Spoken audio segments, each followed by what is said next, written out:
So I'll take the help of both quantitative and qualitative. So I'll integrate both the quantitative as well as qualitative research as a part of my where I'm going to integrate it. It is going to be, it involves collection, it involves analyzing, it involves at the time of presenting your report. So in a single study, you are going to have combination of both quantitative and qualitative methods. Means we are going to have positivist approach, we are also going to have interest approach, right? We are going to combine both. And next one is also going to have, as a part of quantitative, we are going to have surveys, or you're going to have experimental, cost experimental designs. And plus, you may have focus group discussions, interviews, observation. So, what is good for quantitative, what is good for qualitative. I mean, what is supposed to take it, right?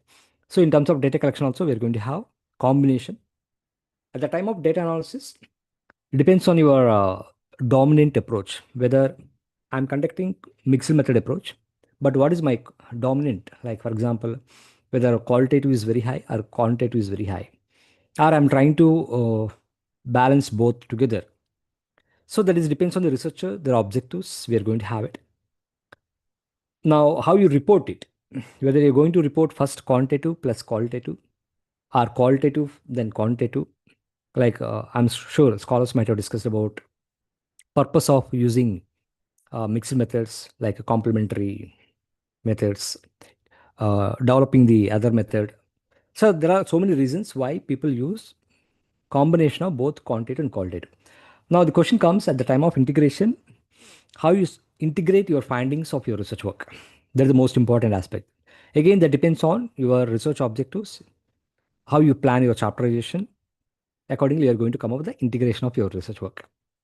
So it is also includes as a part of data collection, what kind of sampling techniques that you're going to have. Now, I don't want to discuss much, but one point I want to highlight it. If you're going to have a combination of both quantitative and qualitative, if you're going to combine qualitative approaches as well as quantitative approaches as a part of your study, right? Now, coming to the main topic that was given, triangulation. Now, triangulation, convergence, complementary. All these are part of mixed method research work. All these are part of mixed method research work we have. If you look at the triangulation, most of the time we say that we want to use triangulation as a part of validation of my research finding. What is the purpose of the triangulation? The main objective is to validate my research findings. I want to ensure that the kind of work I have done, people should be able to look at my research findings. There is a consistency. I just want to use triangulation in order to validate my findings of the study. Whereas when it comes to the convergence, I just want to align for getting, I can say, the stronger conclusions as a part of my research work. When I talk about complementary, it is basically to understand the entire context or to get the holistic understanding of the particular phenomena, particular event, particular incident.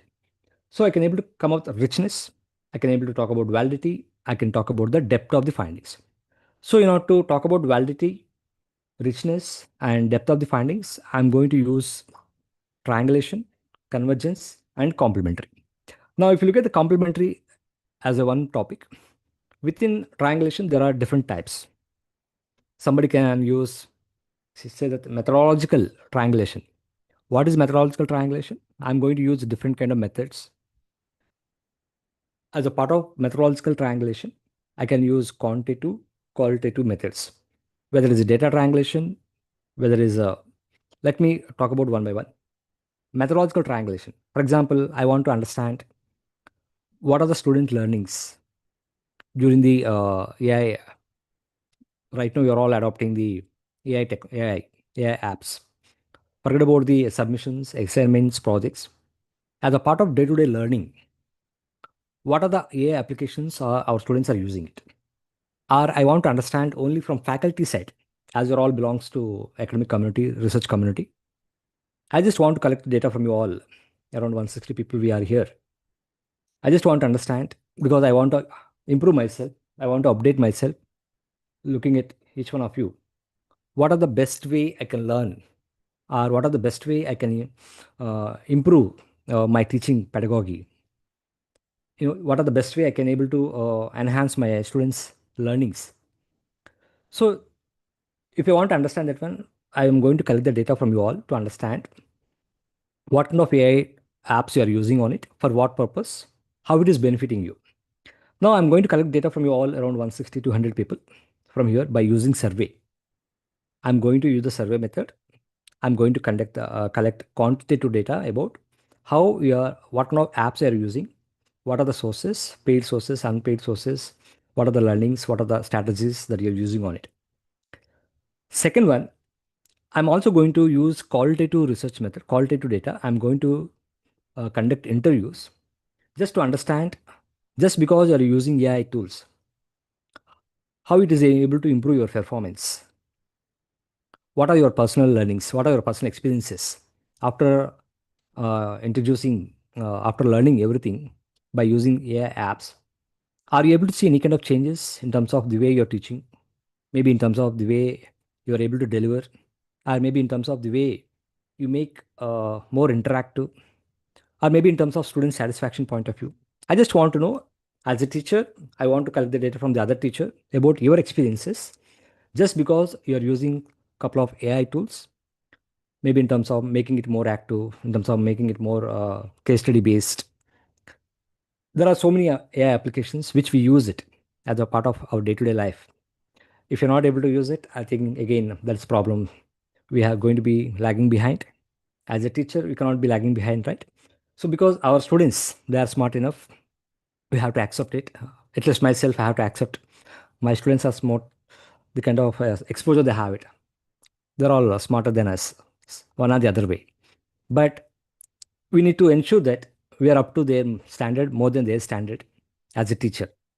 So if I want to conduct this kind of study, what I did, I conducted a quantitative study. I have collected data by using surveys, collected data from 200 people. After looking at the entire survey findings, I felt that I should collect the data from around 10 to 15 case studies to understand, looking at the kind of AI tools, the kind of results I got it. I can able to choose 10 case studies, 15 case studies to understand their experiences, their learnings, their satisfactions. So here I'm using two methods about the same.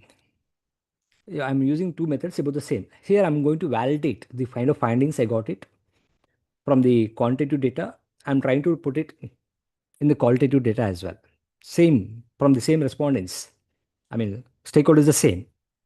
Okay, this is one. This is called methodological triangulation.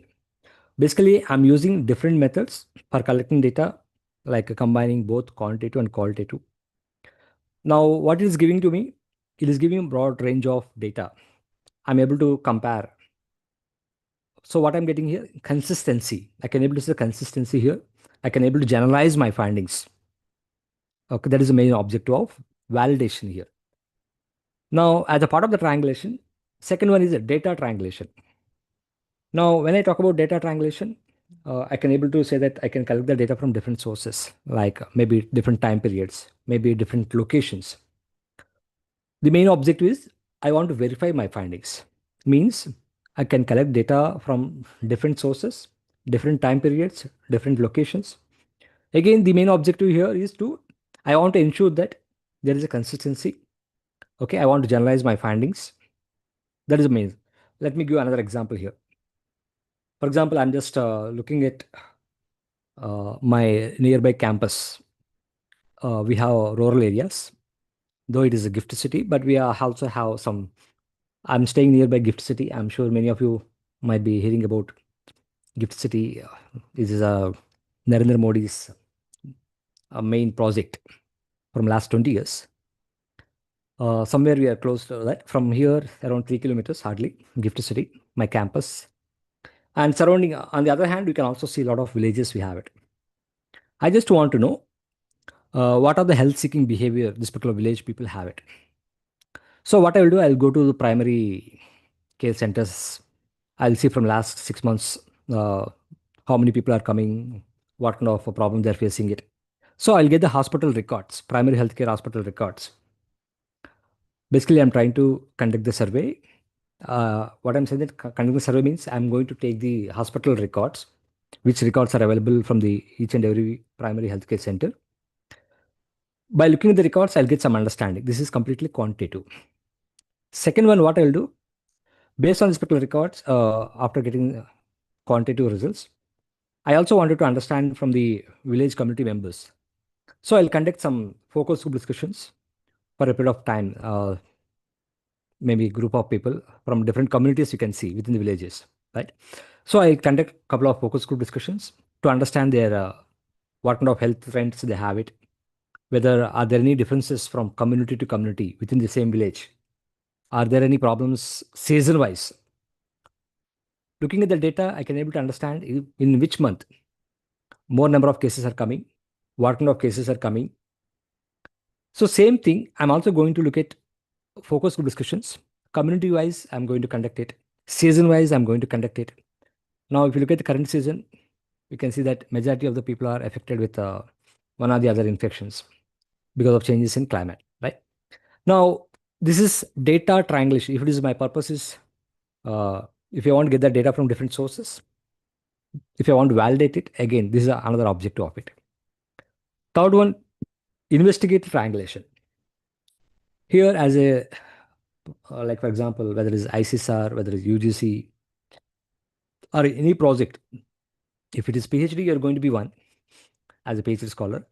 But in case you are doing as a your university project, or if you're getting any kind of grants, right? Definitely, it's not compulsory. But again, if you're going for major project, even ICSR itself is asking that you have to conduct the study covering all the zones. And they're also expecting that there should be investigators from different institutions or different geographically. They have to be located. So if you're expecting around 20 lakhs, 30 lakhs project, and you cannot claim that I'm a smart, I'm big researcher, good researcher, give me the 50 lakhs project. You may be good researchers, but they want to ensure that there should be two more investigators from different regions, or four investigators covering 4 to 5 geographies point of view. Now, the main objective is that as a part of investigate triangulation, there will be multiple researchers. The main objective again here, if I'm talking about again same thing, teacher effectiveness is my objective of my research work. Teacher objectives, teacher effectiveness. As I mentioned, AI tools. What I'll do, I'll go to particular class. I'll see how as a teacher adopting or doing different kind of teaching pedagogy, how she's making it more interactive, he or she. I just want to observe it. Apart from my interviews, I also wanted to observe it. Now, when it comes to the observation, every researcher will have different way of observations. Every researcher will have a different way of looking at the particular phenomena, particular incident, right? Now, it makes difference. First researchers, second researchers, and we are going to compare our findings. The main objective is that there should not be any kind of bias. Your findings should be validated. There should be consistency. So having more than one investigator, it is going to help you to validate your findings to bring the consistency.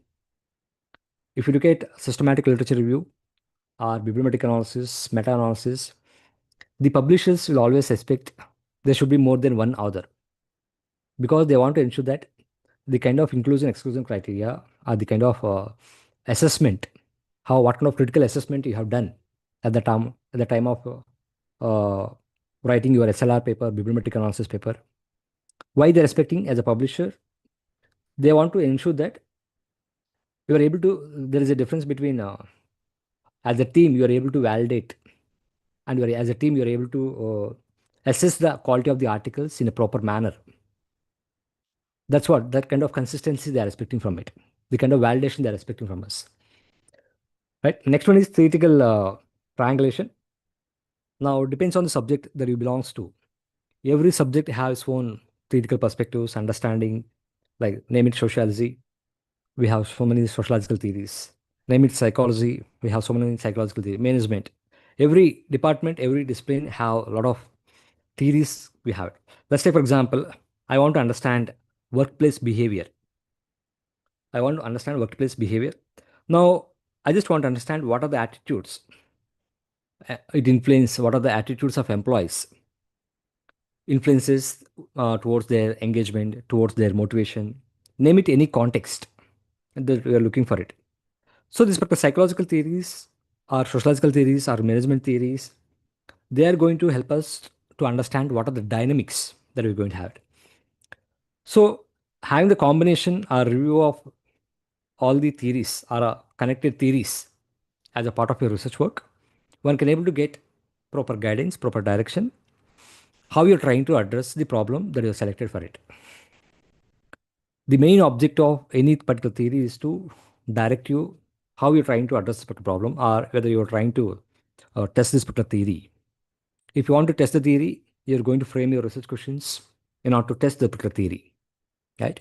So if that is the purpose, definitely theoretical triangulation also is going to assist you in terms of strengthening your validity of your research work, right?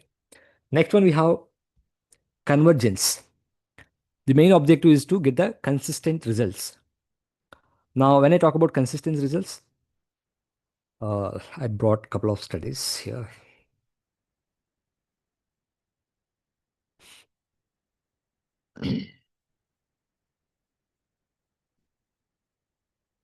So there is, I hope this is visible. This is one.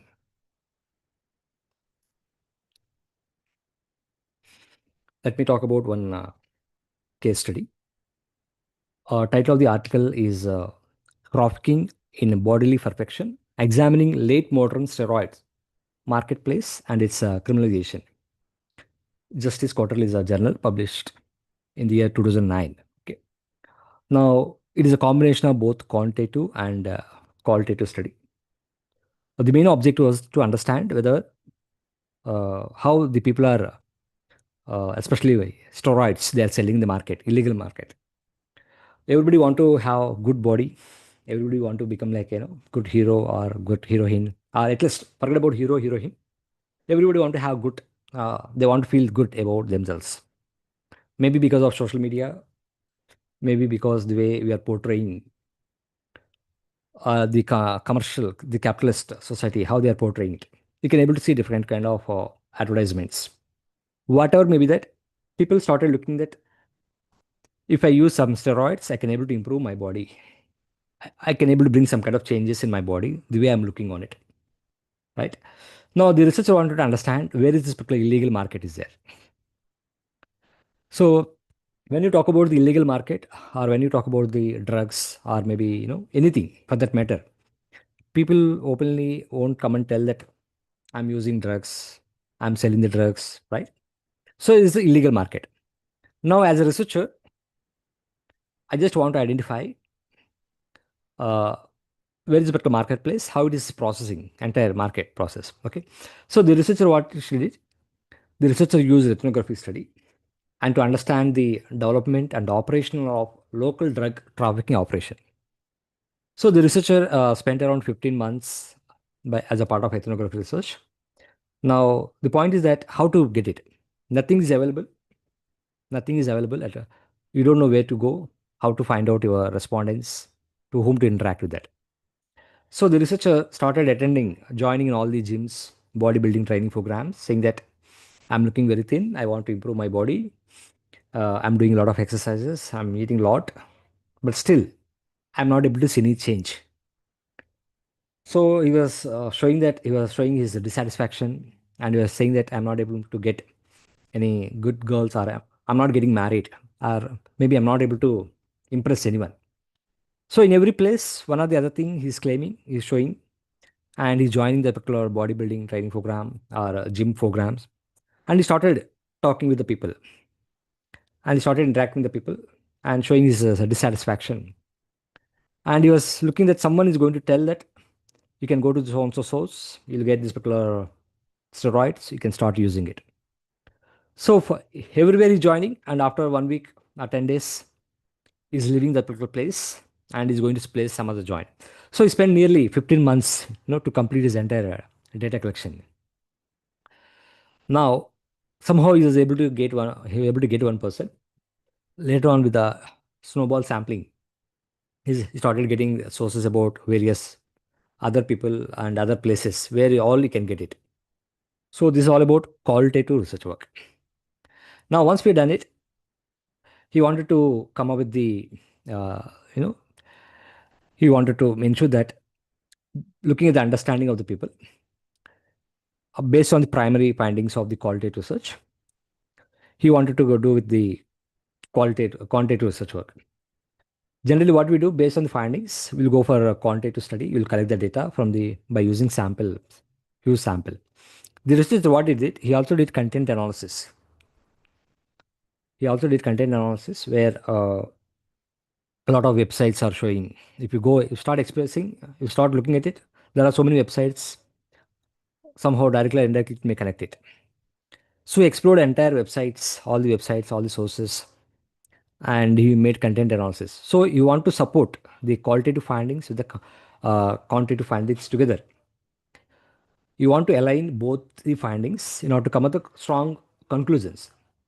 So here, as a qualitative and quantitative data converge, you're trying to include two different methods to provide a complementary evidence. So what are the results he got it as a part of the qualitative research? He want to support the particular qualitative findings with the quantitative result. Now you can see the alignment of the findings, which will give strong, I can say that confidence, or you can able to bring some strong conclusions as a part of your research work, right? Now what is happening here?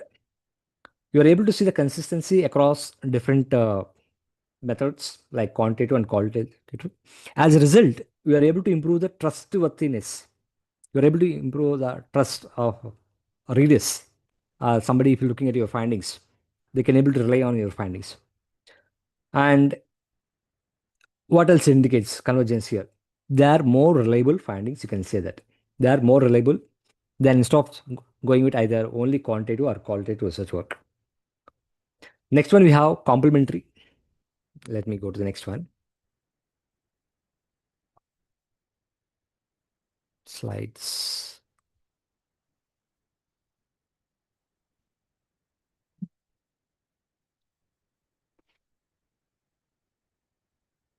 Next one we have complementary research work, where as a part of the complementary research work, you are using both quantitative and qualitative data to address the different problems, different aspects of your research question.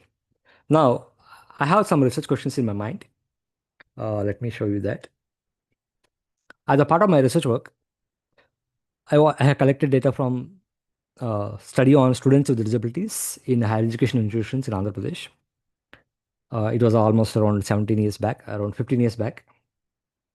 Now, it is very old study, but I thought I can talk about it currently. When I talk about complementary, we are trying to use different methods, quantitative and qualitative data, to address different aspects of your research. Now, here, my one of the main objectives is that how far universities aware of the policies for students with disabilities and providing support services for them. Providing, I want to understand how far these particular universities, like as there is, they are able to provide support services. What kind of awareness they have it. If they have awareness, one can expect that they are going to provide some services. If they don't have awareness, how can you expect that they are going to take care of each and every student needs, right? So I just collected data from university administrators.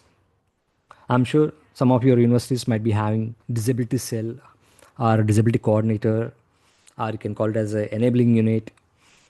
If there are very some of the central universities might have higher education for special higher education for persons with special needs. That is called HEPSON scheme. I don't think this particular scheme is right now existing. UGC is not, I think, extending this particular scheme right now. Higher education for persons with special needs. Now, if university is going to have this kind of enabling unit or disability cell, one can able to understand that they are going to implement certain policies, they are going to provide certain support services. So I want to understand from university management side how far they are having understanding about the service, about persons with special needs and what they are doing on it. That is one thing. Second one, what are the factors which promote or hinder the process of social and educational advancement of students with disabilities at university level? Now I want to collect the data from the students. like in terms of their social demographical profile, all factors. What are the educational experiences? What are the learning experiences? Second one, I also wanted to collect the data from them. What are the facilitating factors and hindering factors affecting their social and educational experiences? So I also wanted to collect the qualitative data. Then I also wanted to understand from teacher's point of view, as a teacher, how you're able to, what are the attitudes and experiences you have while teaching students with visual impaired students in your classroom. Okay. Next one, what are the attitudes and experiences of students, that is peer group members? What kind of, as a general common student, what kind of attitudes and experiences they have it about towards students with disabilities in higher education institutions? Now, why I'm doing this? I have four stakeholders. I have four stakeholders like university administrators, students with disabilities, teachers, and students without disabilities, that is peer group members. Now, the main objective is that I want to come up some kind of policy framework. I want to improve. I can want to suggest something for the higher education institutions. What else they can do it? What else? I would have simply collected data from students with disabilities. I would have said that okay, these are the some of the students are facing problems. But talking only from one stakeholder, it may not give me strong foundation, or I can give strong insights. I also wanted to understand from university administration point of view. Are they having awareness about certain policies, certain schemes? Or at least are they aware about there are students with disabilities in their classrooms? Are there universities? Are they thinking that I have only one student with disability? Why have to spend 1 lakh rupees, 2 lakh rupees for assistive devices, or making the campus barrier-free environment, or arranging transport services from classrooms to restrooms? So what are the problem? What they're thinking about it? Whether as a university administrator, what are their limitations? Right? So if I'm not able to understand the university side, I can't simply blame university. Right? I also need to understand what university is thinking about these particular students, how far they're able to support, what else they can do, why they're not able to do it. So I'll get some kind of understanding about it. Next one, I can also see that teacher's point of view, because teacher is a person who with whom we regularly interact, right? But the problem is that when it comes to university level or when it comes to higher education level, our duty is to, I don't know whether our duty is we'll go teach, we'll come back, and if somebody comes and asks some help, we'll see. But we don't focus much, just like what we do in school level. I mean, one-to-one interaction may be less. It depends on the number of students that you have it. If you have around 60 students or 80 students in the classroom, you may not be able to pay individual attention. You may not be able to recognize there is a student with a hearing impairment in your classroom. You may not be able to recognize there is a student with visual impairment in the classroom unless until they are using in front of you cane or some kind of recorders, audio videos, right? It is not that much easy to recognize out of 80 students, 60 students in a particular classroom. So I want to know from teacher's point of view, these are the students are there in your class. I want to know how they are able to participate it. As for the literature, it shows that there are so many students have a lot of stigma. They don't talk, they don't participate. What do you think? What are your experiences? What make them to participate equally? The students, those who have access to support services, how they're able to participate as compared with the peer group members. And the students don't have access to anything, how they're participating. So I just want to understand as a teacher how you're able to deal with them. Second one, that is the last one, peer group members. So here, I hope you understood what I'm trying to do. That it is unlike conversion, where I'm looking at aligning. As a part of convergence, my main objective is to align both quantitative and qualitative. But whereas as a part of complementary research, I'm focusing, looking at how different stakeholder, like each one is coming with a different kind of findings, right? Now it is going to enhance my research by filling the gaps. If I'm going to collect the data only from students, like for example, myself as a person with a disability, so it is going to be some kind of bias towards, I'm going to say that Students are facing problem because university is not taking care of anything. But if I can able to look at from the other side as well, I can able to come up with strong suggestions from the policy point of view, because I'm able to go through their side as well. I'm able to I'm able to look at limitations of the teachers. I'm able to suggest something as a teacher what they can do. I'm able to look at what are the problems with peer group members or problems of person with disabilities from peer group members. I can able to come up. So I can able to see that some kind of I can able to fill the gap. Uh, so this is called complementary. I believe I haven't repeated what was discussed earlier. This is what is triangulation, what is convergence, what is complementary research point. There's one more slide before going to next one. How we are going to integrate it? Okay, whether it's triangulation, whether it's convergence, whether it's complementary. How we are going to integrate as a part of your research report? I have done this particular research 2009. I'm not saying that I know research right now. At that time, I don't know, but I'm a very poor guy. Now also I'm learning it. Something I have done when I was in 2009 as a part of my PhD thesis work. There are different ways how we integrate research, especially quantitative and qualitative. Like for example, let me show you with the help of the some. This is one. So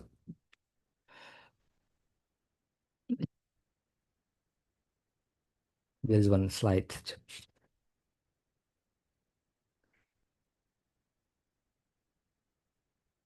Yeah, this is the last slide as a part of the first session. I want to talk about it. Uh, why we have to integrate it, and what is the use of convergence, validity, sorry, triangulation, convergence, and complementary. First and foremost thing is it is going to enhance our validity and credibility of the work. Now, as you are coming from different kind of backgrounds like social science background, health background, psychology background, depends on the subject that you're dealing with. You can able to see there are certain concepts are very complicated. If you want to understand certain concepts, or if you want to fill the gap, it is always required for you to combine both quantitative and qualitative. So in that case, uh, having the combination of both quantitative and qualitative, definitely it is going to be good helpful for us. Second one, as I mentioned, as a part of my research work, I can able to, if I feel can able to fill that particular gap, I can able to bring some kind of policy change. It may be healthcare, it may be education, it can be organizational, it can be business point of view. The kind of suggestions that I'm going to give as an outcome of my research work, people can look at it in terms of decision making point of view, maybe in terms of bringing some kind of new policy, new scheme. So that way, it is also going to help us. And as you know that at the beginning itself, I mentioned it, every method has its own limitations. When you talk about qualitative method, there are people says that my qualitative method is more rigorous than quantitative. When you talk about quantitative scholars, they say that I am greater than you. So there is a continuous debate. My approach is better than your approach. Your approach is better than other person approach. But we have to accept it. Every method has its own limitations. But if you are going to combine, you are going to take the complementary plus and minus of each one. I'm taking the plus of quantitative. I'm also using qualitative plus. So that's where you can able to overcome in terms of our limitations, and we can able to come up with a good research work. Now, when you talk about the rigorousness, you can able to see that how we are going to integrate that makes a difference. One can able to rely on your findings. Only thing is one has to take care of how you integrate your research findings as a part of the study. So this is all about the first session of the program as a part of triangulation, convergence, complementary point of view. Now let me start with the max QDA. If you have any questions, let me answer it. Otherwise, I'll go for.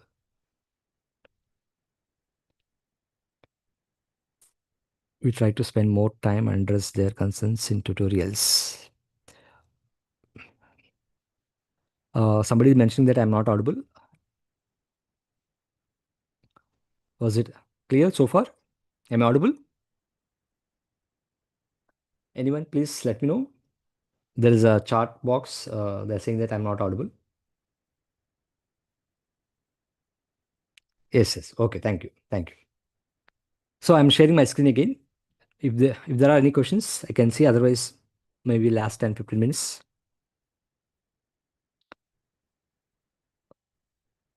Okay. I'm sharing my screen again once again.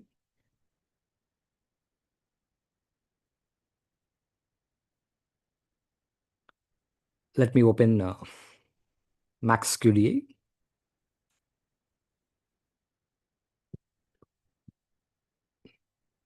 Max QDA was software.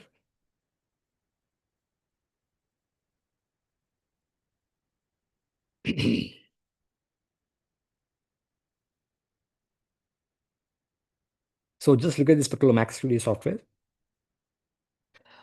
Uh, this particular software is going to help us organizing the data, analyzing the data, visualizing the data. We have various softwares like NVIVO, Atlas TI, and I also mentioned in previous class like DDoS. DDoS is a free software, free and open source software, and Qualcoder is a free and open source software.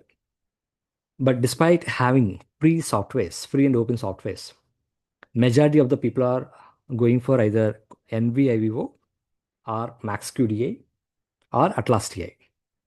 Now, currently, NVIVO is in trend for the qualitative research, but they also identify that MaxQDA is dominating from last 3 to 4 years at least in terms of features. What is the specialty of the features? If you are, with the help of MaxQDA, we can do more rigorous literature review part. Like some of you might be knowing the concept of systematic literature review. Okay, so not only literature review, systematic literature review, one of the most easiest way one can do with the help of the MaxQDA, where you are going to have combined both quantitative and qualitative research work as a part of systematic literature review. Second one, content analysis, where you are going to combine again, whether you are coming from journalism, English, humanities, media, mass communication, or political science, or even in general, if you are going to do some content analysis, and where you want to have a combination of qualitative and quantitative. In that case, that is also helpful. Interviews, like a qualitative data, open survey tools, where we have surveys like including Likert scale statements. Okay, and can also have focus group discussion as a part of it.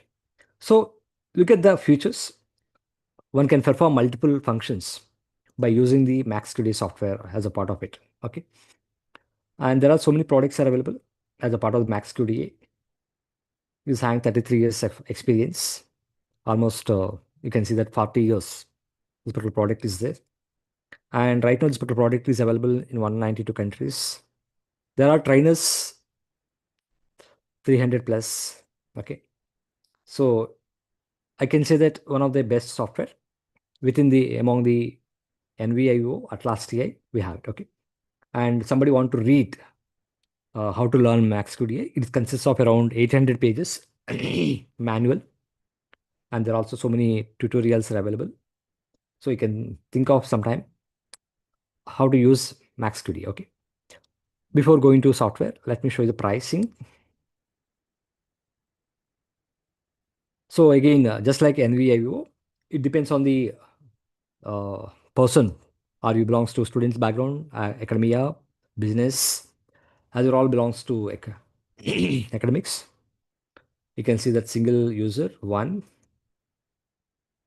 it comes around $220. Whereas when it comes to NVIO, it was $500 somewhere, right? So this is what one 3 years license. For 3 years, it is $528. And you also have AI assistant. more than NVIVO, more than Atlas TI. It's having a lot of features with NVIVO, a lot of features with Max Studio transcription. Okay. So this is briefly right now what is Max Studio. Let me open the software.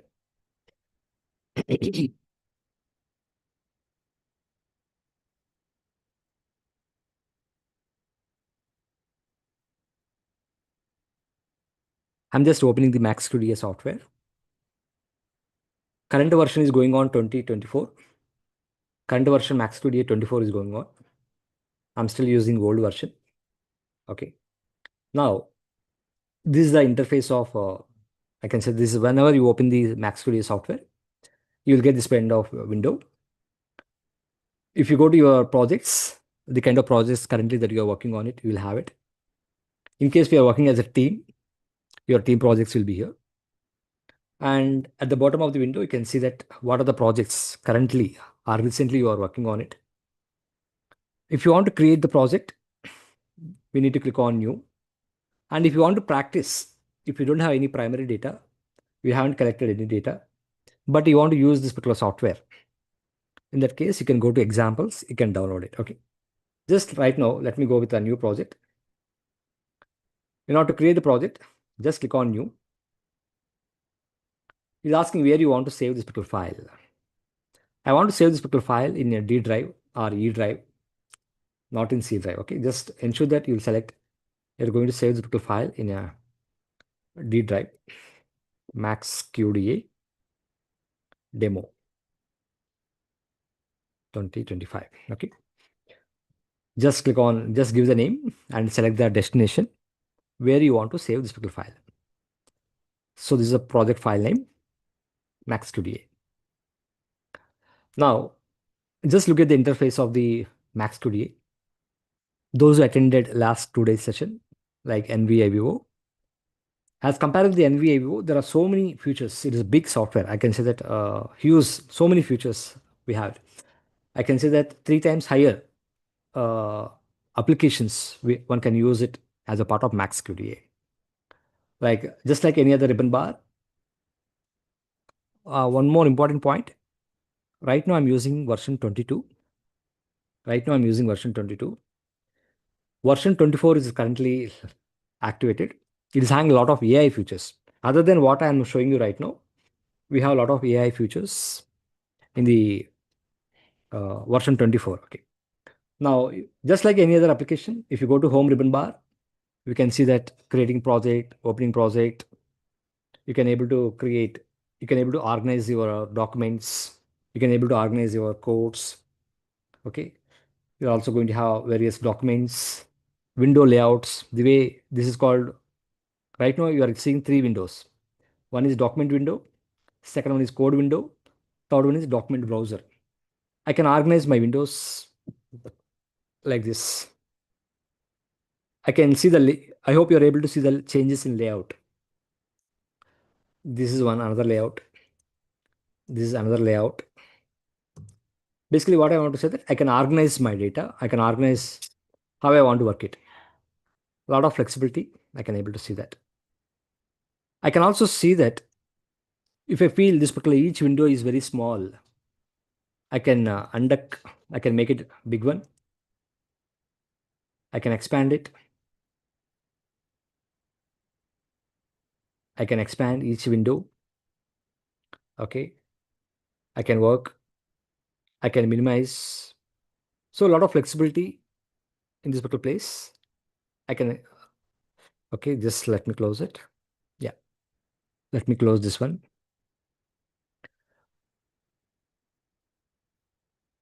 So home ribbon bar is all about how to create new project, how to open the existing project, how to organize your files. Okay. That is one thing. How to save your project also. How to save your project. Come to the import. I can import text files, PDF files. I can import tables. I can import transcripts. There are so many formats are available. For example, if I have transcript as an outcome of audio, as an outcome of video, so you may get there are 2 types of transcripts. If you're getting from audio video, like with the timestamps, like minute to minute or second to second. transcripts. I can able to identify, I can able to go to particular destination or particular time period by using the time span without time span. Time, sorry, no, I'm pronouncing correct wrongly. Is a time stamps. Okay. Next one, focus group transcripts. You don't find this kind of option in NVIO Atlas TI. Focus group transcriptions, because as a part of focus group, we are going to have different persons as a part of the focus group discussion. Maybe 5 to 12 members minimum you may find, right? So there's always requirement of timestamps. Depends on the person, like moderator, person one, number one, person number two. So we have images. I can able to import images, audios, videos. Further, I can also import SPSS file, Excel file. I can also import uh, data from the YouTube and web pages, Excel sheets, bibliometric data like reference, like any kind of as a part of your systematic literature review, as a part of your bibliometric analysis. If you want to get the metadata, like reference from Mendeley, Jotaro, I forgot. So there are a couple of reference managers, Cetavi. From that, if you want to import it, that is also possible here, right? So you can also create your own document. I don't want to import any text file, PDF file, anything. I want to create my own document file. I can do that part. Okay. Next, come to the codes. I can create the codes, creative code, smart code, code statistics, code comparisons. I can import codes. Means my supervisor, in order to support me, in order to help me, he did entire coding part and he sent me that coding part in Excel sheet. I can import that particular Excel sheet in my MaxQDA. Otherwise, I can send this particular code to my supervisor or maybe subject expert, like import, export, including memos. We have it. We have different type of memos. Right now, as we don't enter the data, we're not able to see many of the options here. Okay. Coming to the variables, as a part of the quantitative data, I need to have a couple of variables like maybe demographic profile or socio-demographic profile or case profile, classifications like gender, age, or whatever maybe certain closed-ended questions if I have as a part of my interview that I can be able to put here. I can also import that ready-made data as a part of this particular uh, MaxQDA. I can export it. There are so many options are available. Next one, analysis. Just like NVIO, we have text search and AutoCode, Word Explorer, complex coding query, comparing cases, comparing groups, intercoded agreement. For example, as a part of triangulation, I was talking about if there are two researchers conducting research and I want to compare how, as a first researcher, what kind of coding you have done, second researcher, what kind of coding they have done it. I can able to come up some uh, intercoded agreement, some kind of results. Okay, that also can be done. Percentages can be created. Mixed methods. This is the only feature. This is the only software having the mixed method combination as a part of qualitative data analysis software. I can prepare the cross tabulation. I can combine both quantitative and qualitative. I can look at the similarity of the documents. Like if I have collected data from 2 interviews or 5 interviews, I can see how codes are emerging from each interview. Or if I have interview and focus group discussion, from focus group discussions, from interviews, from the same stakeholders, what kind of data is emerging? Or if I want to compare quantitative and qualitative, I can look at the side-by-side display. Qualitative themes by quantitative groups, that can be possible. Qualitative themes by quantitative groups, summaries, that is also possible here.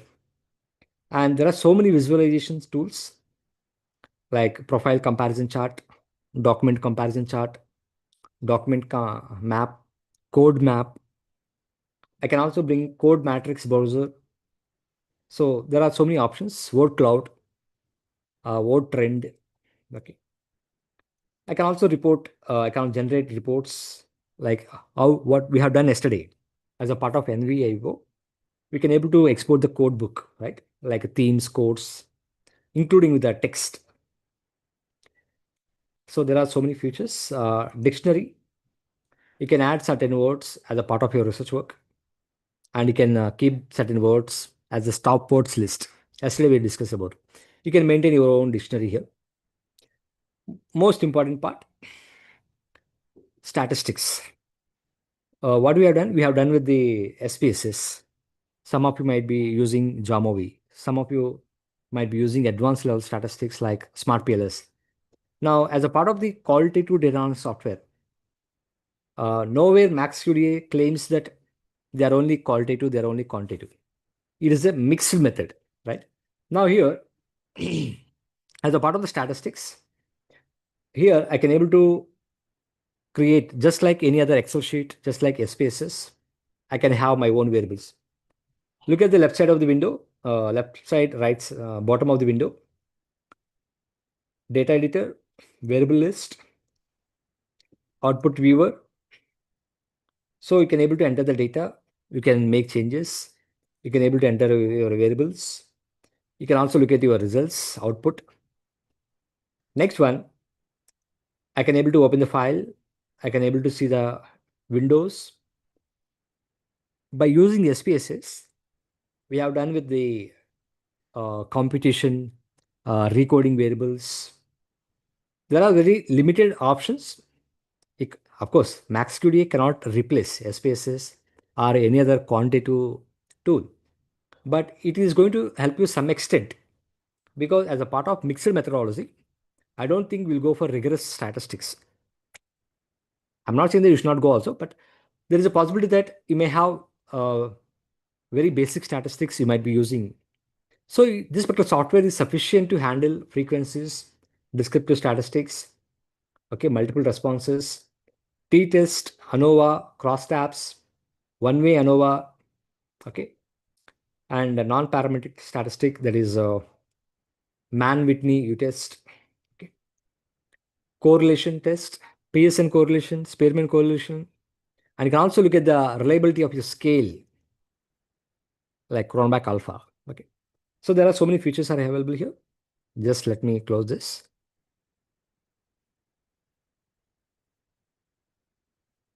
Okay, now let me introduce some of the features. Still we have 1 hour time. At least as today is the last day, maybe I can spend more time for question answers.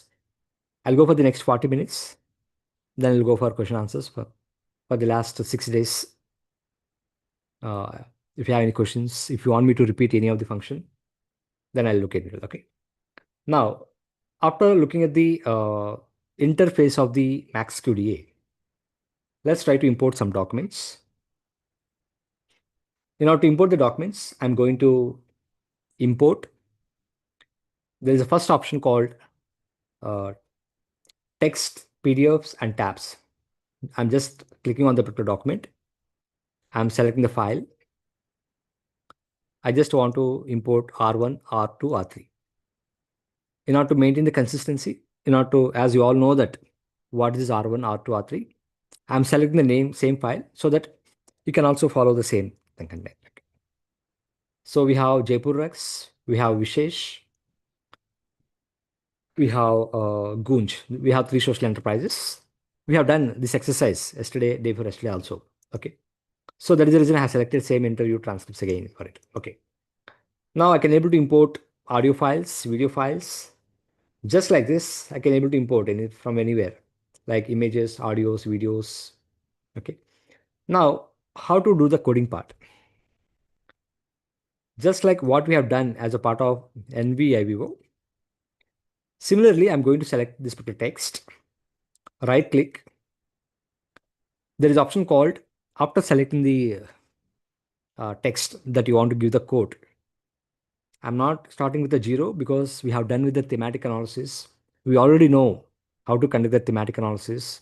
What is code? What is theme? What are the steps of thematic analysis? Okay. That is the reason I'm directly going to coding part. Okay. Now, after this, selecting the text that I want to give the code, right click on it. We'll get the option called with new code. Now, if you look at the difference between NVIVO and MaxQDA, yesterday I was trying to give the color, but I couldn't give it. Now I can see that here I'm going to give the color code name as addressing socio-economic problems. Addressing socio-economic.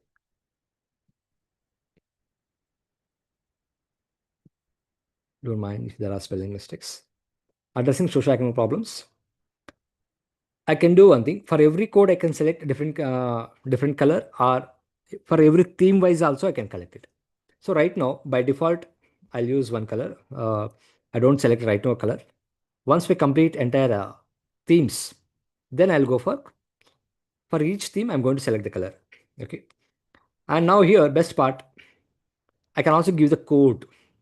What is the code? As we discussed yesterday, code is nothing but a reflection or a that particular thought about particular code. So you are going to use this particular memo or the particular comment at the time of analyzing your data, maybe in terms of connections, in terms of relationship, or maybe you want to add something. So something you are going to write about this particular code if you require it. Okay, just click on OK. Now you can see that I have added one code. I'm selecting the next one. I'm not going subject value, just randomly I'm selecting it. No, new code, livelihood source, livelihood sources. Just randomly, I'm giving one code name, livelihood sources. Just click on OK. I got the new code. Let me do one more thing. Right, select the text that you want to give the code. Right click. Now, under the with new code, it is also showing Vivo code. Like yesterday, I discussed about Vivo code, like narrow context, broad context. If you're going to do that, that is going to help you. Further, it is also showing the recent codes, like livelihood sources, we have done the coding part. Addressing socioeconomic problems, this is the coding part, we have done it. And you can also see that instead of, I also wanted to insert at a time memo along with the code. That also is possible. If you're going to use version, you can also use a assistant. For example, I want to summarize this one, or I want to paraphrase this particular statement, this particular sentence. That is possible with the help of this particular software. This is possible with the help of the 24th version, not 22 version. So just think of it. Version 24 have a lot of features where you can paraphrase entire your interview transcript, or you can summarize interview transcript, focus groups transcript. Okay. So just if you have any recent codes, you can select it. Otherwise, go to with new code. Now, I felt that for this particular context, one code is not sufficient. I should give more than one code. Please, very important new way of coding, specialty of MaxQDA. For this particular code, simultaneously, I want to give two codes, not one code. Okay. The code that I have selected for this particular code, at a time, I want to give two codes. For timing, let me give first code. Uh, Poverty cycle. Okay, this is one code. Instead of clicking on OK, I'm also wanted to give one more additional code. Context is the same, but there is a possibility that there is a requirement of another code as well.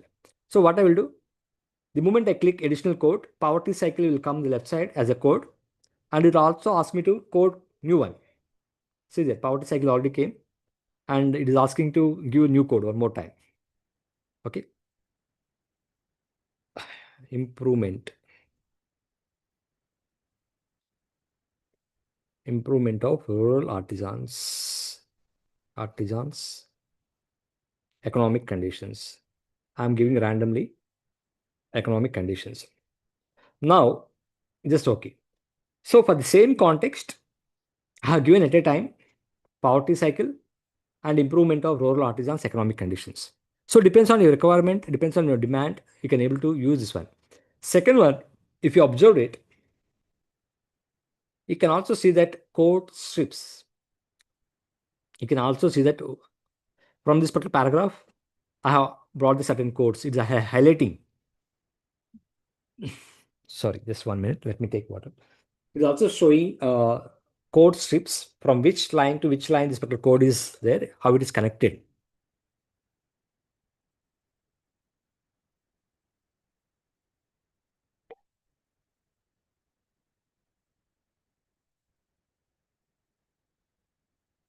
So this is another specialty of it.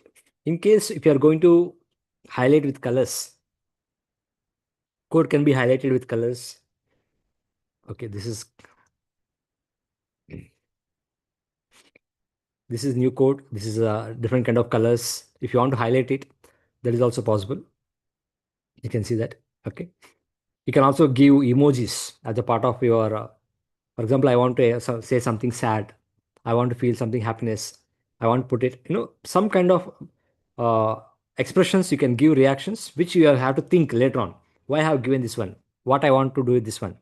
So for timing, I'm giving some reaction or some kind of question mark for this particular code or for this particular sentence, which I have to look it back sometime at the time of data analysis. So there are so many emoji codes are available, and you can also see a lot of other options.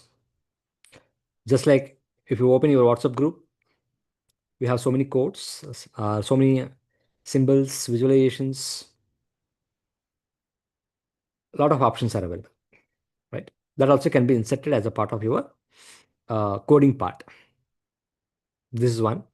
Let me code couple of points. Then I'll talk about thematic analysis. This one I have selected. This is a new code.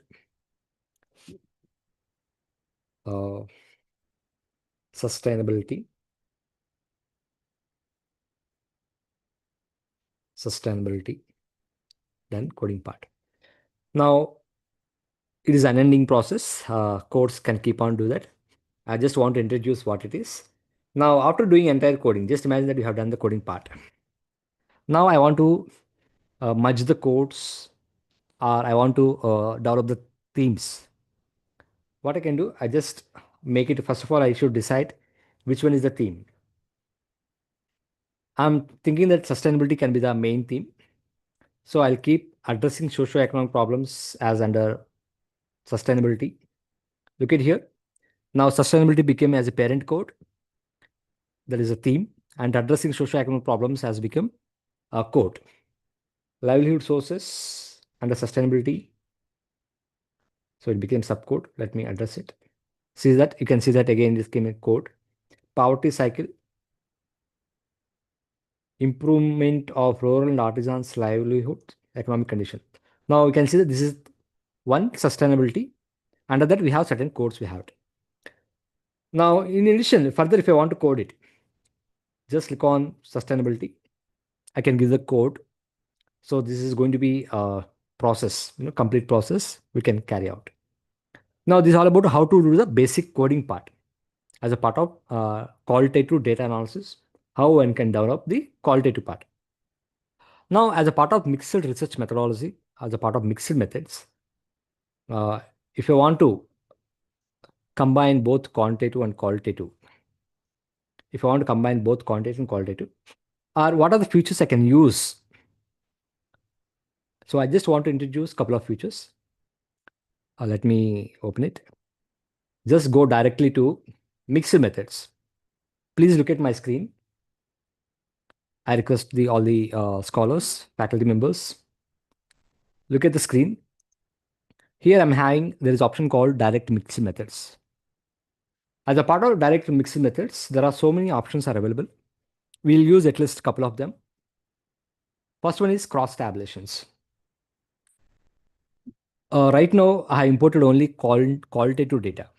So what I'll do, I'll close this particular Max Studio software. Let me open the another file. Let me open the other file.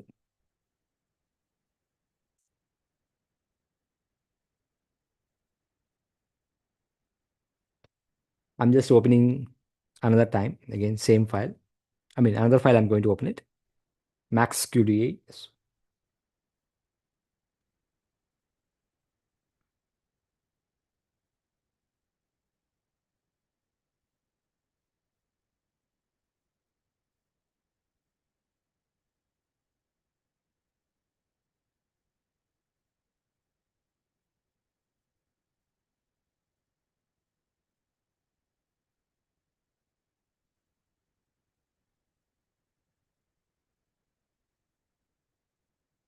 It's taking some time, just a few minutes. Yeah. So here, I'm just going to one project.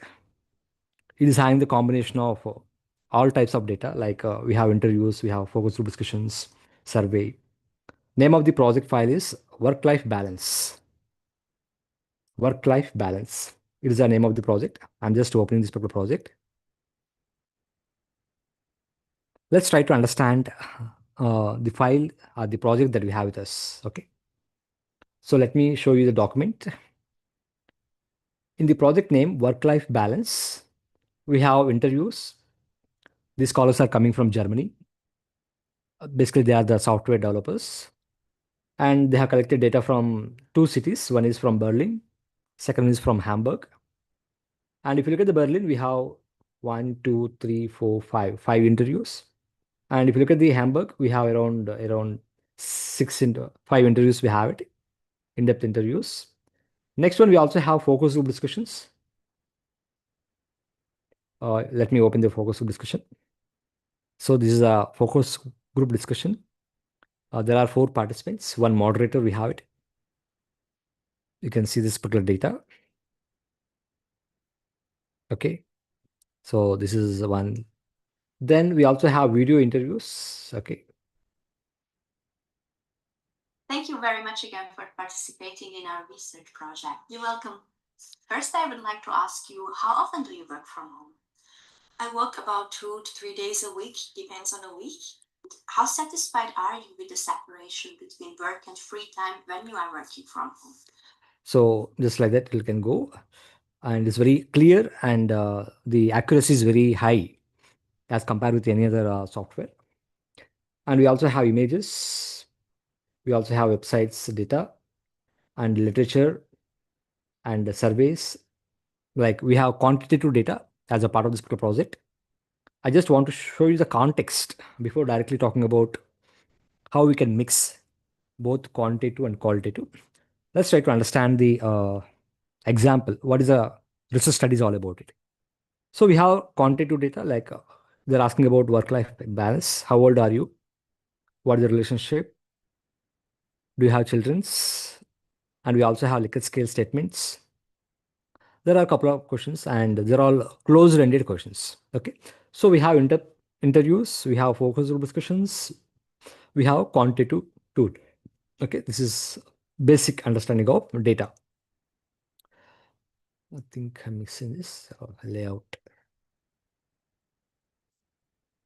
Okay. Let me this. Yeah. Now, if you look at the codes, the researcher already done the coding part, which is going to help us. We have a lot of codes, like some of the themes we have well-being assessment, work-life balance. Under that, we have education, friends and family, work-life satisfaction, work situation. We have negative satisfaction, positive satisfaction, and we also have auto-coded themes, focus group themes, survey questions, auto. Lot of data we have it. Okay, this one. Now let me. Now, what is the specialty of this particular workshop? While integrating it, what we should learn about it? I'm just going straight to the point. Now, I just want to combine both quantitative and qualitative here. Let's go to mixing methods. Let's go to the mixing methods. Now here, if you look at here, I can see some options like crosstabs. Generally, we use crosstabs as a part of the to understand association between two categorical data. Like whenever we have two categorical data, generally we try to understand that way. But as a part of Max QDA, one can able to display frequency of the codes or frequency of the data segments across the groups, across the interviews, across the data collection methods that you have done it. So as a part of the max QDA, as a part of the mixing methods, we can integrate different variables. As a researcher, you can able to see the intersectionality of the codes like gender, age, religion wise in the max QDA software. And it's also going to facilitate linking qualitative codes with the quantitative attributes.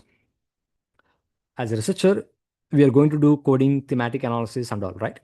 But here, it is also going to facilitate by I can facilitate qualitative findings or codes with the quantitative attributes like gender, age, religion, like some of the statistics like employed, unemployed.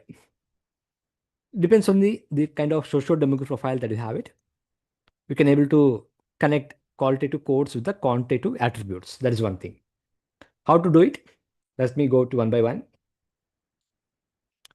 So just select the crosstabs. There are two options. Crosstab general, crosstab for the focus group discussions. We'll do it one by one. So I selected crosstabs. The moment I selected the crosstab, earlier I was practicing with some project. Now let me close it. I want to delete the earlier codes. So these are the quantitative variables we have here. Let's take, for example, I'm selecting here children. I want to look at the qualitative codes with the quantitative variables. Please stop me in case if I'm repeating, if I'm going very fast. I just want to combine both quantitative and qualitative point of view. Right now, I'm showing the quantitative variables like the person who is having children's. Let me put it here.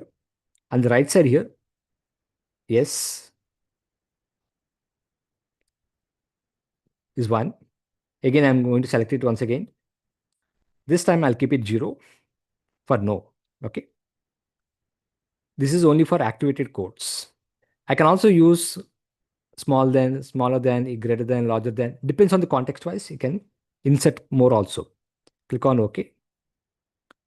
Now look at here. In this particular data, they don't have children's. And these are the codes we got it. For this code, education related codes, they don't have children's here. I think let me go with another data, another variable. Go to crosstabs here. Instead of children's, I'll choose motivation at work.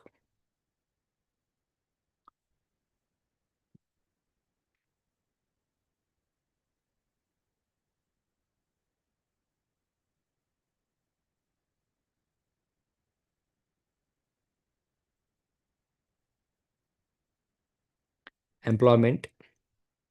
So when it comes to employment, we have 4 types of respondents. We have respondents employed, self-employed, student, and unemployed. Okay. So I'll select first one. Once again, I'll select it. This time, self-employed. Again, I'll select it. This time, student. Once again, I'll select it. This time, unemployed. Just click on OK. Now, there are no data sets. Let me one thing. Only for activated codes. Let me activate codes.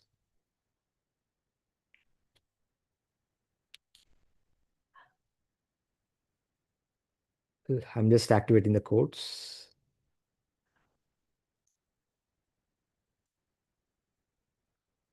Admit crosstabs.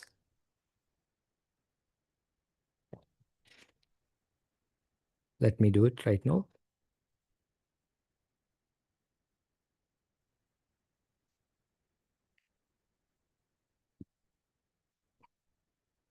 Okay, done. Now see the difference. Now I just want to see well-being assessment. Well-being assessment of the people. 1%, self-employed 1.3%, Employment 2%. Unemployed, we don't have any well-being. Childcare, we don't have any response from the other people. Typical workday, free time. So left side of the window, we have the codes. Left side of the window, we have the codes as a part of the qualitative data analysis.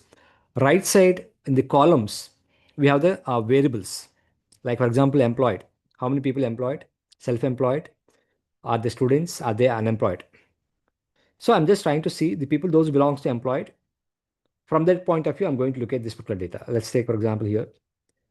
Right now, this is not able to understand. I'm not able to get clarity here. So here, there is option called segment. I can go to the data segments.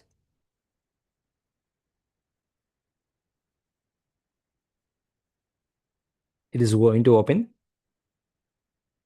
It is taking a few seconds. Look at here.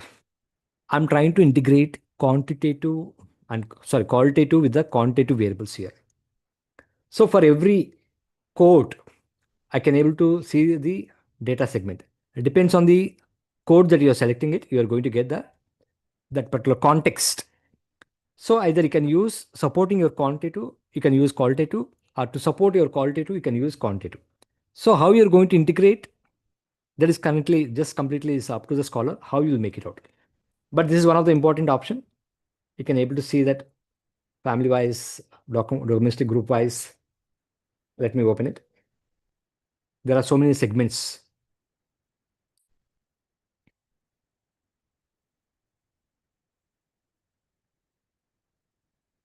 Flexible hours.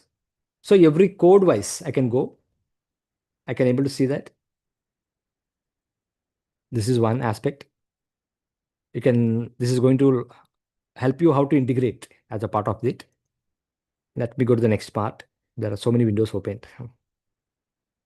See this particular data, how much is coming for your qualitative codes, quantitative variables. Depends on the context that you select, you'll get the figures. Okay.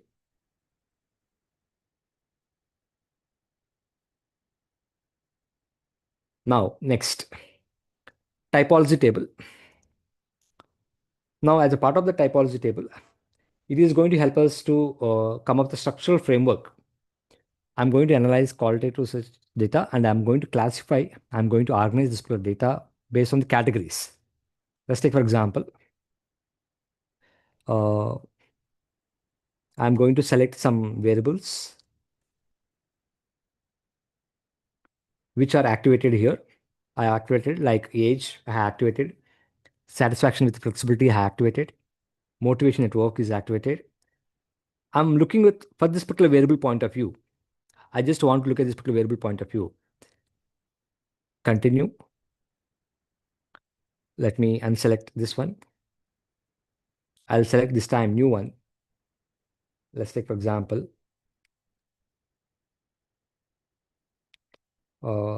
age. Let me select age.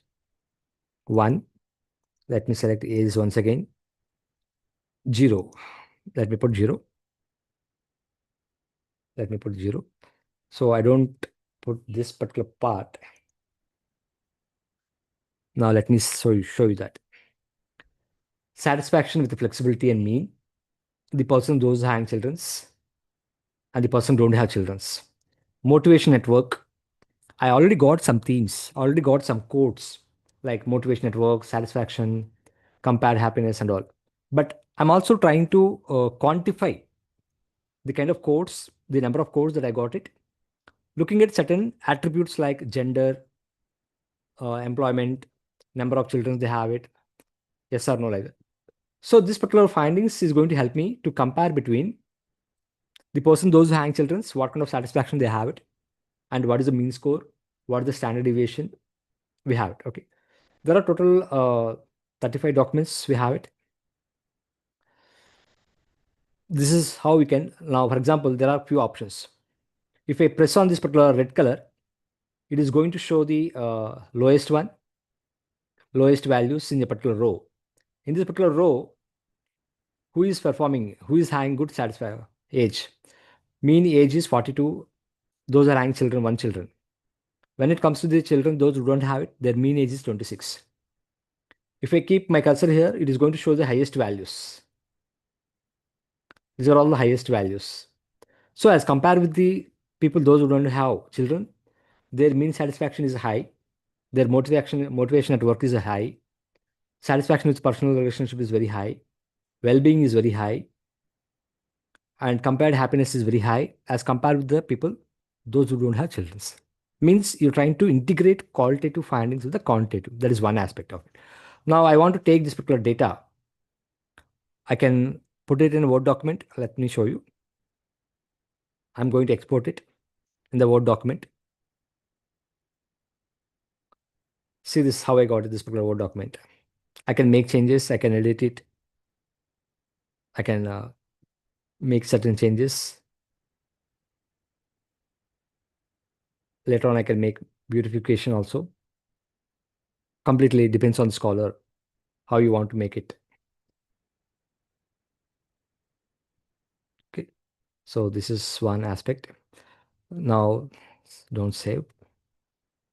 I can also, if I want to make it more with the help of the Excel features, if you want to come out with beautification, I can import this particular data in the form of Excel. I can export it. I can also export this particular picture in the form of PNG format, again, Excel format, worksheet. I can put it in a Word report. This particular report, this particular image sent it to the report. Okay. This one, let me close it. Let me show you one more method. Cross tab for focus groups this time. So I'll have already selected job sector wise. We have around 4 people as a part of our focus group discussion. And I want to see their experiences, their observations, how they're able to balance work-life balance. The people, those who belongs to NGO community, the people, those are in planning and construction, the people, those are belongs to software industry, the people, those work in media. So I just want to see a comparison between different professionals, what kind of work-life balance they have. Okay. Okay. Now I got the results here.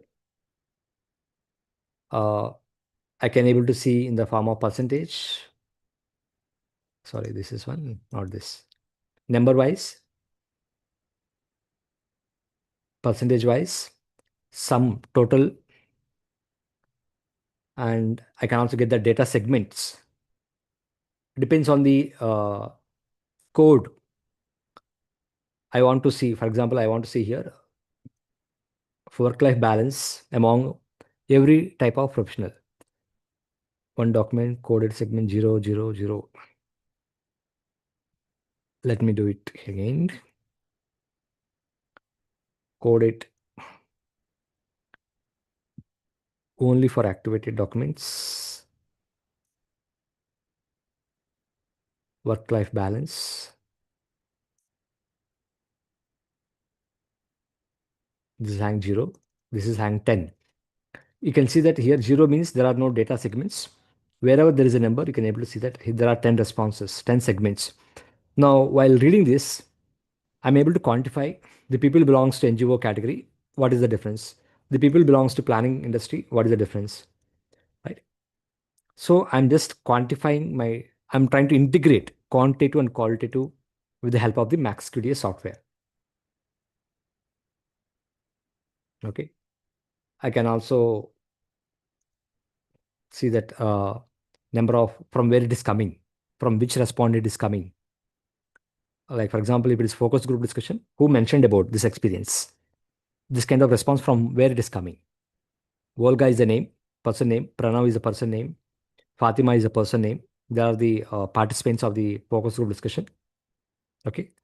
So it is also clear from this particular data segment from which respondent, who said about it.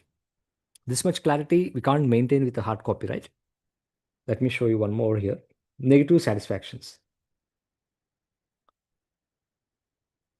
Just because we don't have time, I'm not reading the entire context wise, but I believe you are able to see how qualitative findings can be connected with the quantitative variables or attributes that way. Okay. Let me see an interesting finding. Flexibility.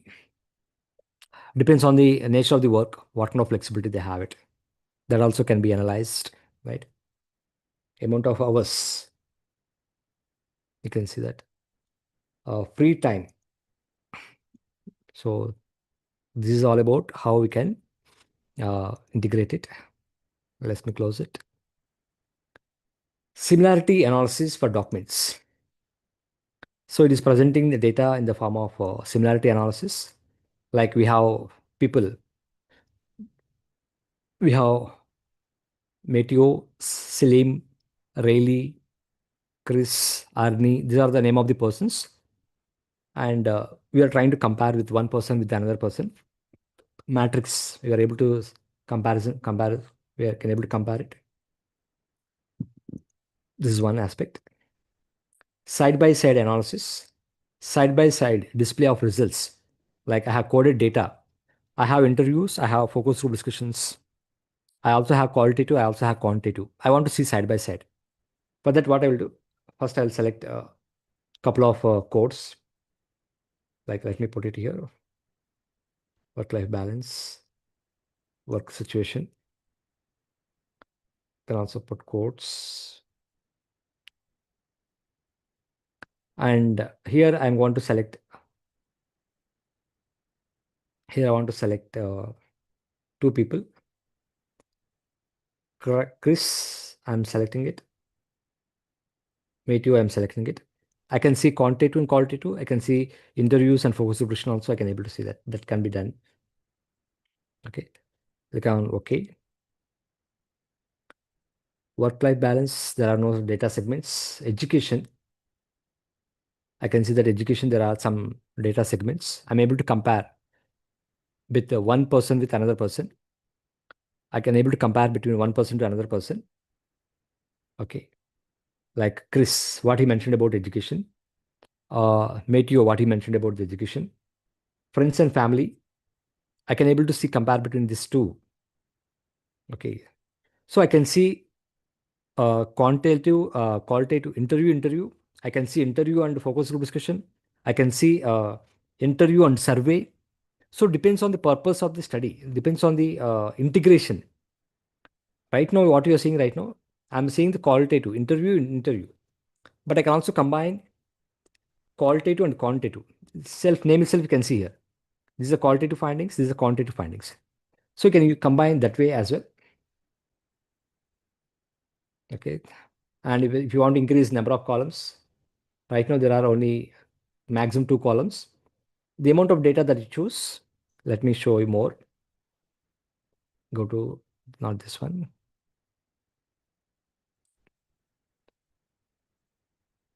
Let me take more satisfaction here.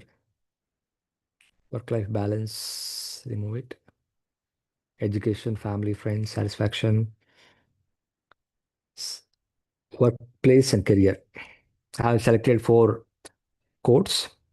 In place of this one, I'll select focus group discussion. Let's see what is happened. Okay. Now here, look at here. Education.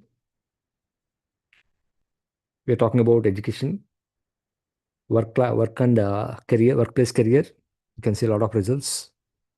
So from the interview, what they're talking, what kind of findings you got it from Chris interview and focus group discussion about the workplace and career. With reference to satisfaction, we don't have any results. With reference to Chris, okay. Next, the last one, qualitative themes by quantitative groups. Qualitative qualitative themes by quantitative groups here. This is also about coded segment here. I'm just looking at it. I'm going to take a couple of themes like education, family and friends, work-life separation, domestic work. Let me select satisfaction.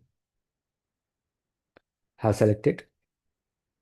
Now, next one I'm choosing here. These are all the codes. These are the qualitative codes and themes we got it.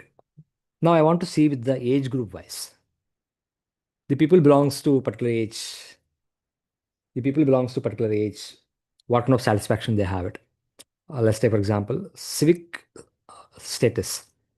The people belongs to married. What kind of satisfaction they have it. What kind of friends they have. What kind of family they have it. What kind of domestic work they are doing on it. The people belongs to single. What kind of satisfaction level they have it. The people belongs to separated. What kind of life satisfaction they have it.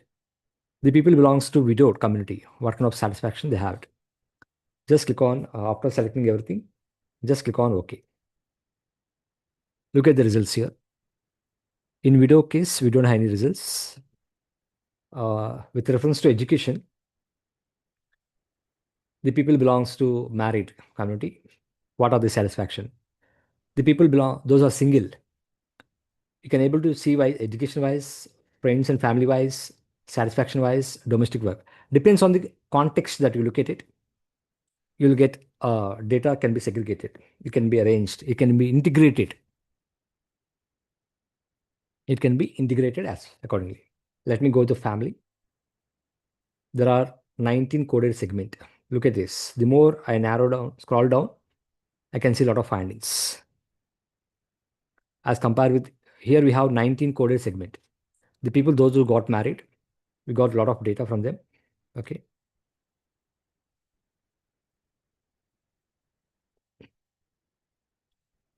This is one. This is one. This is I can import. I can put it in a Word document. I can put it in Excel document. Okay. Just simply start analyzing it. You don't get this kind of clarity if you have a lot of data in the hard copy or Word documents. But if you can able to integrate by using these particular combinations with the help of this particular software, one can easily analyze it. So this is all about it, how we can use it as a part of the Max QDA software. As today is the last day, I'll be more happy to take question and answers, whether it's a reference to quantitative, whether it's reference to qualitative. But this is basics of what is mixed method from my side. Okay. Let me show you one more important. Still, time is 7:40 only. Let me take 5 to 10 more minutes.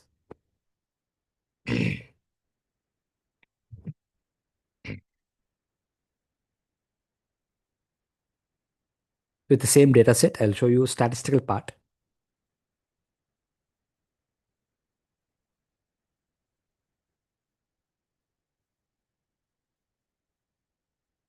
Work-life balance.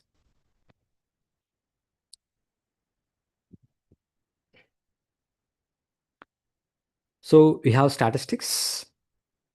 One can use the statistical part like if I go to this particular data, start with all the documents. It's just looking like, our Excel sheet as pieces. You can see the data. You can see the data editor. You can see the variable list. Like we are talking about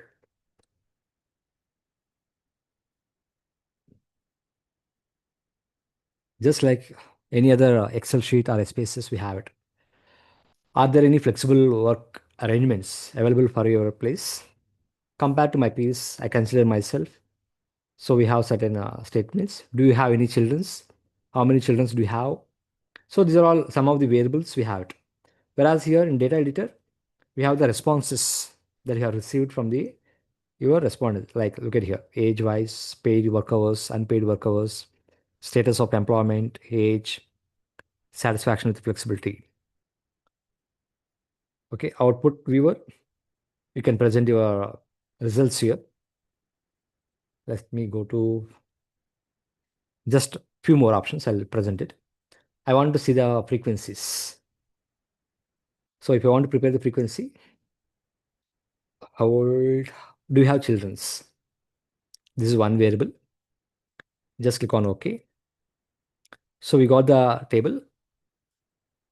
The people, those who's true means yes, they have children, false means no. It's all depends on how you have given the coding part. So missing values, we don't have any missing values.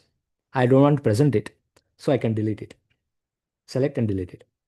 Now I want to present for this particular data a chart. Okay, I can able to present in the form of chart. I can go back to table. Okay, I can show the value labels. I can present it legends like yes, no, false, true. There are so many options are available. Colors combination is available. Okay, so I can increase, decrease legends. I can remove. I can keep legends. I can take this printout of it. I can put pie diagram, horizontal, vertical. Okay, then next one I can also copy it. I can also export it. If I copy, let me see. I can export it as a part of PNG format. Wherever you want to save the file, you can save it. This is frequency table. Next one, you can also create t-test, ANOVA, descriptive statistics like age-wise. How old are you? Mean, standard deviation. If you want to compare with if you want to conduct a independent sample t-test, I think I have selected descriptive statistics. Let me go with this mean, standard deviation.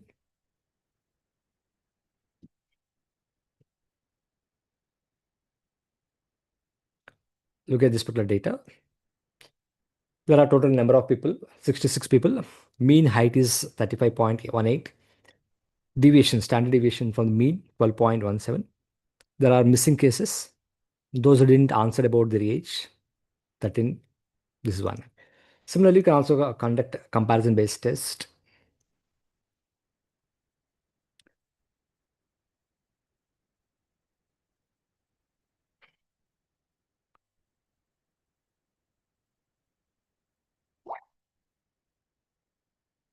So this is all about from my side. Okay. I think there are a lot to do it, correlation test and all. Let me stop.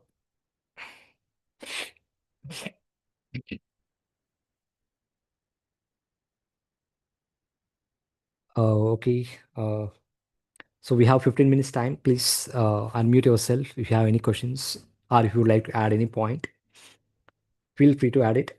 Okay. Because software, I just thought of introducing from quantitative and qualitative integration point of view. So there are a lot to discuss, but there is no ending part for MaxQDA. That is the only reason I discovered it. Okay.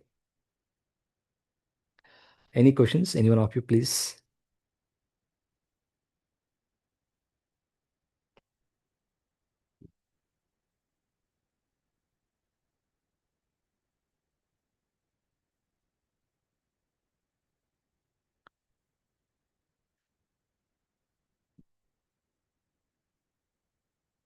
Thanks for highlighting. Thank you so much for your comments. Thank you.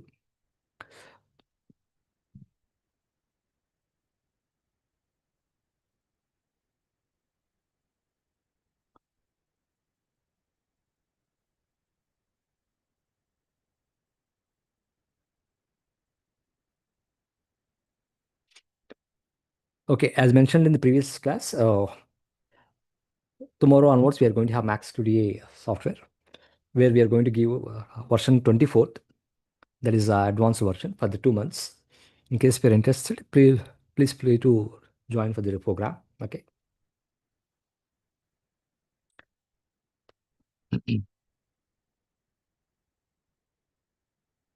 Dr. Manjula, thank you. Thank you, everyone. Thank you so much.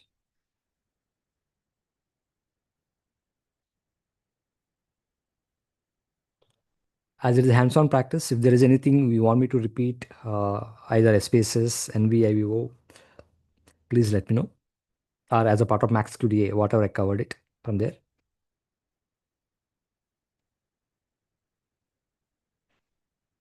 University of Allahabad. Thank you all. Thank you so much. Please subscribe to my YouTube channel and give me feedback if you have anything to add it. This is my YouTube channel. Let me share once again.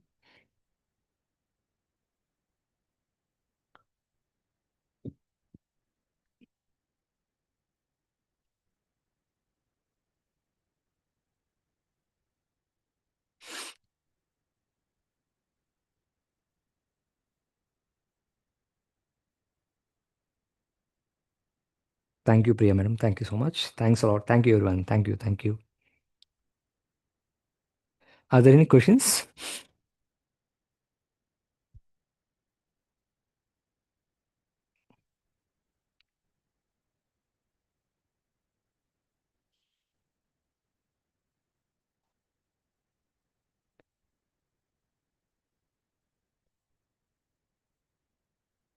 Already subscribed. Thank you. Thank you.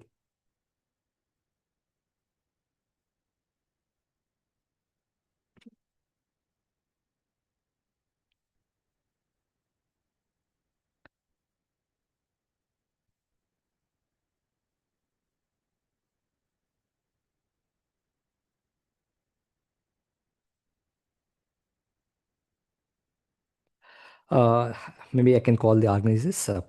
If there is anything, please let me know, sir. Okay. So thank you so much, dear participants. Connection and talk in this regard. Successfully, this was the last day of the event. Sincerely thankful to all the participants who have played a pivotal role on making this international technology workshop a great success. And wishing you all the best. And tomorrow we are having the session for 3 hours. I will repeat. Tomorrow we are having the session for 3 hours. Always this session. So we're requesting you all to take part from 5 or 8 o'clock.